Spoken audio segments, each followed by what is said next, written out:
La réforme a rallumé la flamme de la vérité, mais elle n'a pas tout restauré en un seul instant.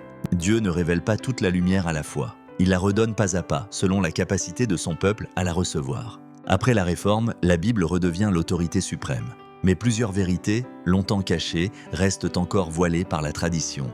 Au fil des siècles, Dieu suscite des hommes et des mouvements pour restaurer ce qui avait été perdu. La vérité du baptême biblique, par immersion, est redécouverte. La compréhension de l'état des morts revient à l'enseignement clair des Écritures. L'espérance du retour littéral et visible de Christ reprend sa place centrale.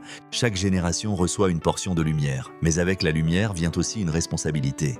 Car accepter la vérité demande parfois de rompre avec le confort religieux et les habitudes héritées. La restauration n'est pas une révolution humaine, mais une œuvre divine. Dieu ne détruit pas tout d'un coup. Il reconstruit sur des fondations solides, toujours sur sa parole. Cependant, l'histoire montre un danger récurrent. Beaucoup s'arrêtent en chemin. Ils acceptent de la lumière de leur Père, mais refusent celle que Dieu envoie ensuite. La vérité restaurée est une vérité en marche.